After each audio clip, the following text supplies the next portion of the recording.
여러분 안녕하십니까. 박용진 TV 탄핵 특집 방송 오늘은 제 9화입니다. 오늘은 김준일 평론가와 함께 하겠습니다. 안녕하십니까. 예, 안녕하세요. 예, 설 연휴가 길었습니다. 특히나 저 같은 백수도 말이죠.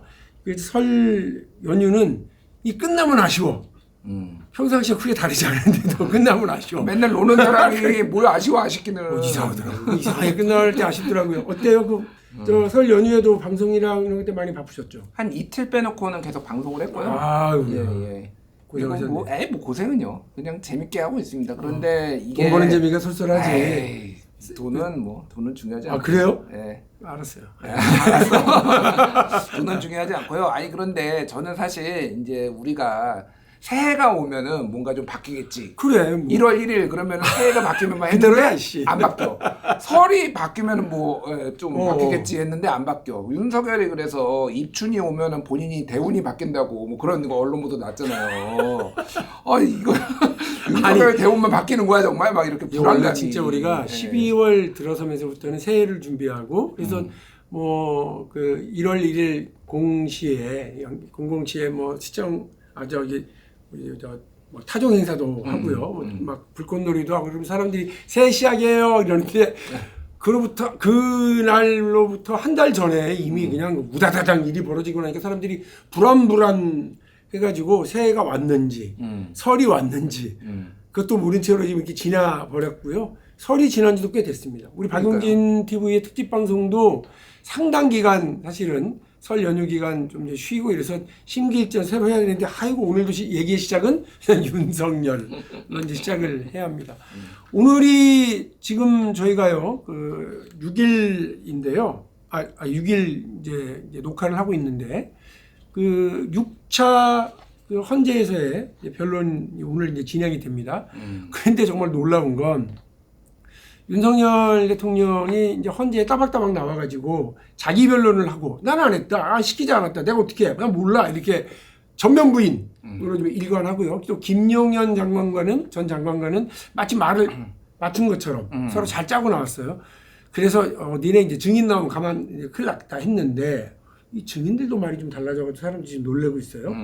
그 계엄 때 뭐 역할을 했었던 여인영 또 이제 이진우 이제 수방사령관. 둘이 나와서 약간 검찰에서 진술과는 다른 태도와 다른 방향으로 이야기를 했습니다.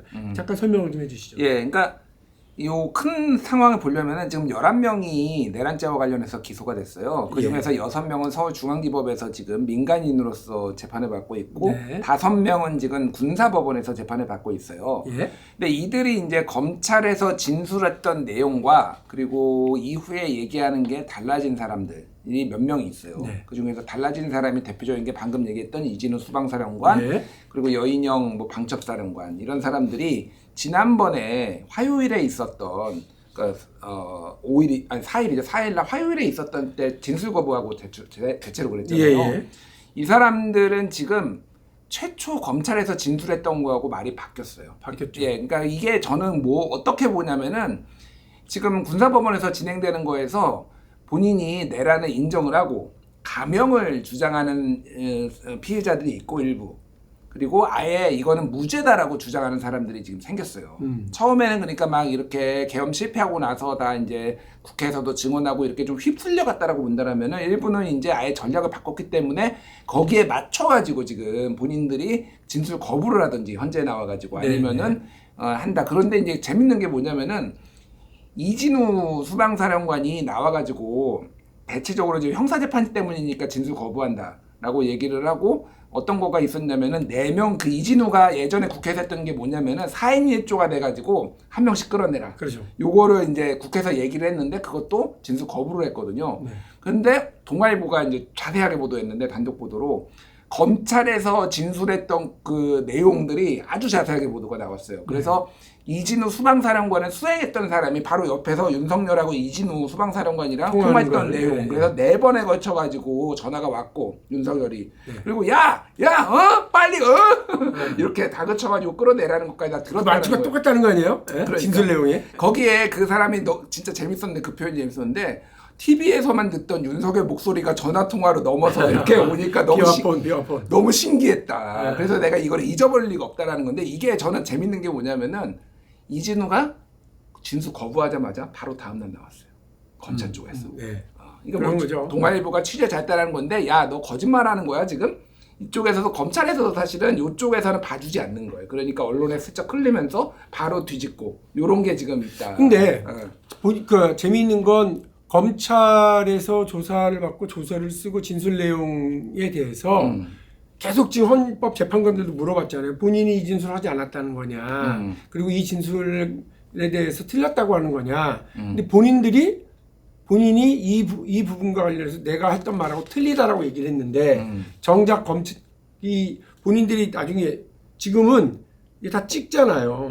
다 찍어가지고 그거를 이제 재판에 제출을 하고 이렇게 하는 건데 지금 진술을 본인한테 불리하거나 혹은 윤석열에게 불리한 진술을 안 했다고 하거나 거부하거나 부인하고 있는 상황으로 가고 있는 거죠. 그렇죠. 이게 그러니까, 지금 재밌는 거죠. 예, 재밌는 거고 그럼에도 불구하고 적극적으로 윤석열을 옹호하진 않아요. 왜냐하면 본인 재판에 그런 말이 달라졌으면 이게 본인의 형사 재판에 문제가 생길 수가 있으니까 진술 거부 정도로 이진우나 여인정이냐 그렇게 가고 있다라고 보시면 될 것 같고 일단 걱정을 안 하셔도 된다. 혹시 뭐 이것 때문에 이게 뭐 이를테면은 탄핵이 뭐 기각이 될 가능성 이런 거는 저는 탄핵 인용은 100%라고 보거든요. 그럼요. 예, 100%라고 보고 왜냐하면은 그 네 가지를 지금 보고 있어요. 헌재가 딱 쟁점을 정리했는데 첫 번째가 전시 사변 국가 비상 상태에 해당되는 건지 이 상황 그때 당시 상황이 두 번째가 포고령이 적법하고 그 내용이 적절했는지 법적으로 문제가 없는지 세 번째가 국회에 군을 보낸 것이 이게 법에 위반되는 게 없는지 네 번째가 선관위에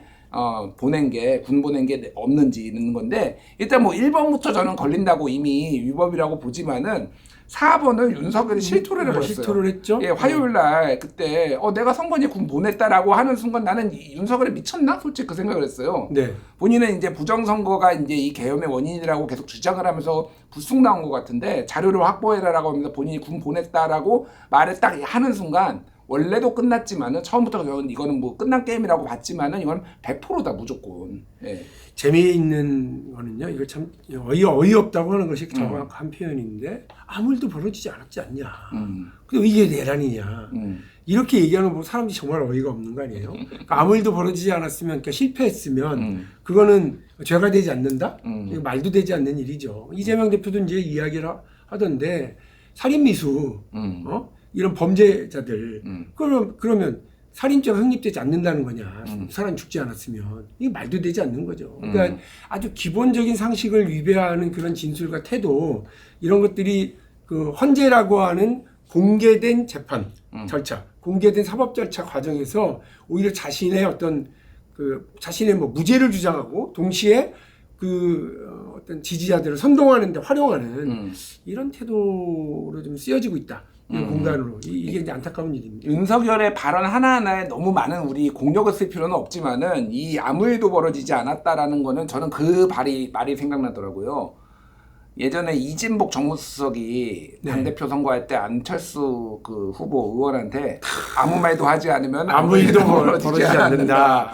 그러니까 아무 일도 하지 않았을 때 아무 행동도 하지 않았을 때 아무 일도 벌어지지 않는 건데 이미 행동을 했잖아요. 행동을 했죠. 그리고 다른 걸 떠나가지고 우리 박용진 의원님도 경제 진짜 관심 많잖아요. 정무위원회도 계셨고 경제가 박살이 났어요. 지금 무슨 아무 일도 벌어지지 않았습니까 지금. 한국은행이 작년 11월에 우리나라 경제 성장률을 1.9로 1.8로 봤어요. 1.8. 아니 잠깐 헷갈린다.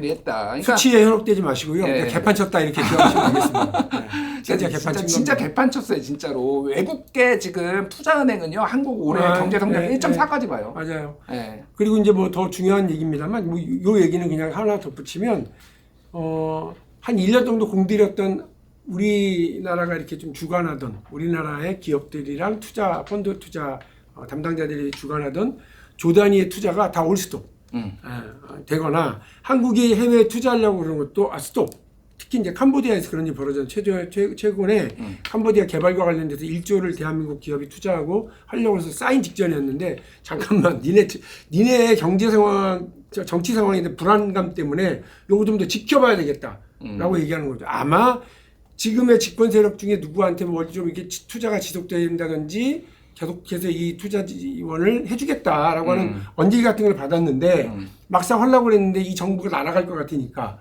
혹은 투자 지원에 대한 연속성이 보장되지 않으니까 발을 빼려고 그러는 것 아니냐라고 하는 정말 탄식 소리가 들리더라고요. 제가 알고 있는 기업인들이랑. 아니 그러니까 지금 올해 경주에서 에이펙 아시아 태평양 경제협력체 열리기로 했는데 한국이 불안해서 아무도 안 올려오는 거잖아요 지금. 그래서 우원식 국회의장이 한국 불안하지 않아. 좀 와줘 경주에 이런 얘기를 지금 할 정도로 외국에서 보는 거는 쿠데타 일어난 나라예요 지금.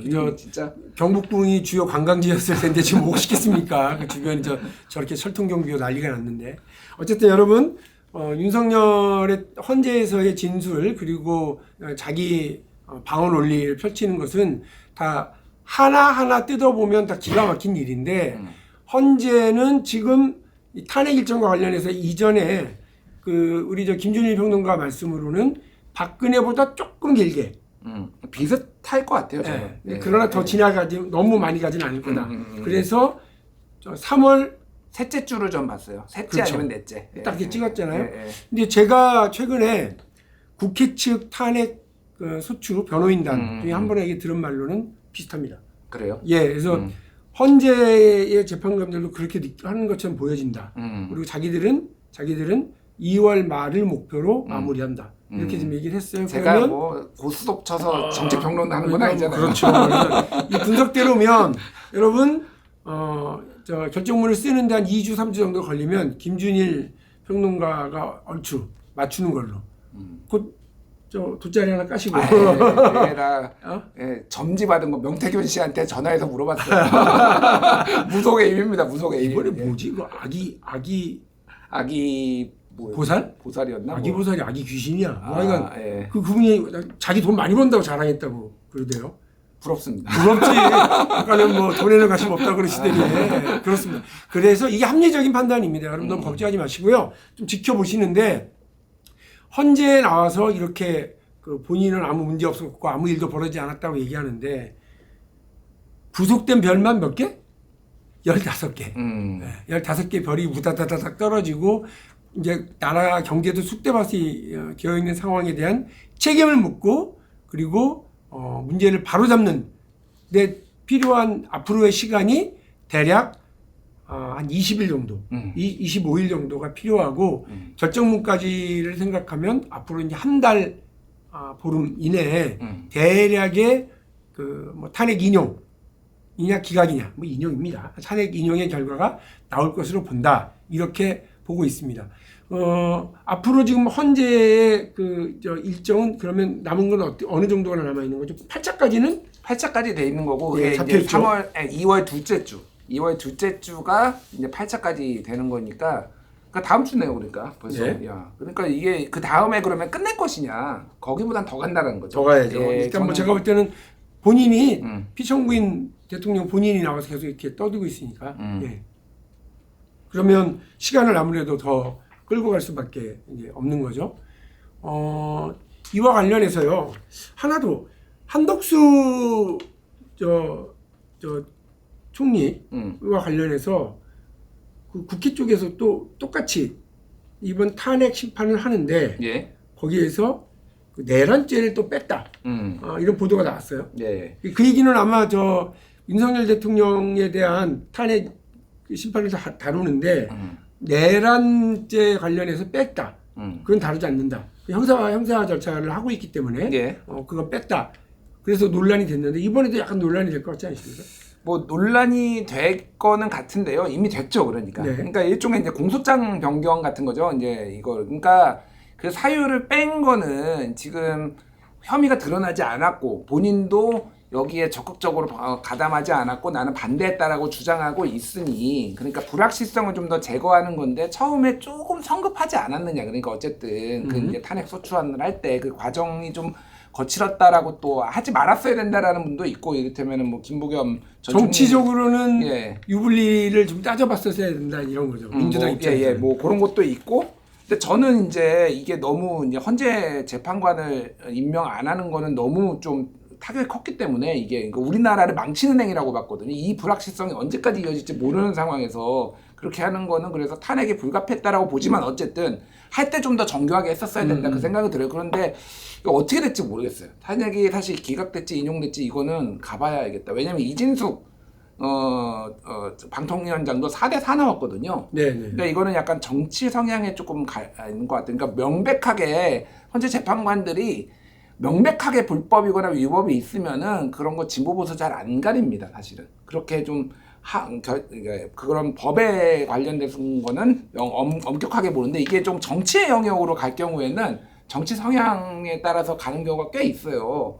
그래서 한덕수 총리가 복귀할 가능성은 배제할 수 없다. 제가 보기에는 6명이 돼야 되기 때문에 어쨌든 이거. 네. 근데 이게 이제 문제가 뭐냐면 이진수 방통위원장이 기각돼가지고 왔잖아요. 다시 돌아왔고 만일에 한덕수 총리도 탄핵이 이제 기각돼서 온다 이렇게 됐을 때 어떤 정치적 절차 과정 이런 부분에 대한 문제 제기도 있겠지만 지금 윤석열이 왜 저렇게 헌재에 나와가지고 따박따박 본인의 무죄와 뭐 본인은 딱 뭐 정당했다 그리고 우기기도 하고 이렇게 지금 엄연한 사실도 뭐 반박하거나 그냥 무시한 채로 지금 가고 있고 예. 동시에 변호인단이 예, 윤석열 측의 이제 변호인단이 헌재하고 계속 사사건건 부딪히잖아요. 그리고 뭐 헌재를 가르치려고 한다거나 뭐 법관의 양심을 지켜 뭐 거의 이런 분위기로 하고 있는 게 아마 지금 이런 그 걱정이 있는 거죠. 인용은 불가피하다. 윤석열은 쫓겨날 거다. 근데 만장일치, 전원일치로가 아니라 7대1, 6대2 이렇게 된다거나 아니면 그냥 뭐 만장일치가 되더라도 원래 이제 좌파 재판관들이 다 주도하고 있었잖아. 뭐 이래 가면서 그리고 뭐 헌재 중 권한대행 문영배 재판관이잖아요. 뭐 이재명하고 친하다며 이렇게 지금 이제 밑자락을 까는 건 결정이 나오면 반박하고 불복하고 그 에너지를 가지고 조기 대선으로 가서 어쨌든 이 모든 걸 민주당이 뭐 조작하고 주도하고 있는 잘못된 것으로 이렇게 프레임을 만들려고 하는 것 아니겠냐. 네.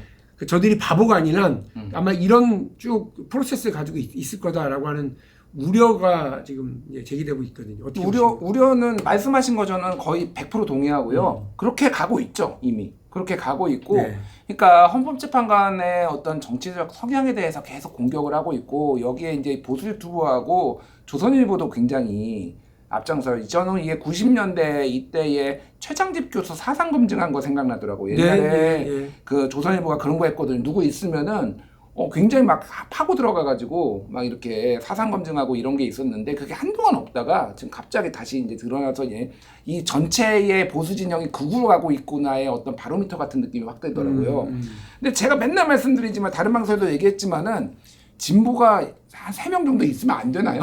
헌법재판관에? 그러니까 대법원장, 국회 그리고 이제 대통령 그렇게 각자 임명을 해가지고 333 임명해가지고 사회의 다양한 구성원들의 의견이 반영되고 그런 생각이 반영되게 하는 거니까 진보가 3명, 4명 뭐 이 정도 있는 게 당연한 거예요. 헌재 구성상 당연한 일이다. 당연한 일이에요. 그리고 우리법연구회 얘기를 계속했는데 권성동 원내대표가 얘기했잖아요. 우리법연구회가 이념적 훌륭한 분 많더라. 본인한테 1심에서 좋은 판결 나오면 그렇게 이제 본인의 강원랜드 청탁비리 이거 1심에서 무죄 준 사람이 이순혁 이분인데 이번에 서부지방 법원에서 윤석열 1차 구속영장 내린 사람이잖아요. 그러니까 이게 권성도 그때는 우리법연구회 훌륭하고 예단하지 말자 뭐 이런 얘기를 했다가 그게 재작년이구나 벌써.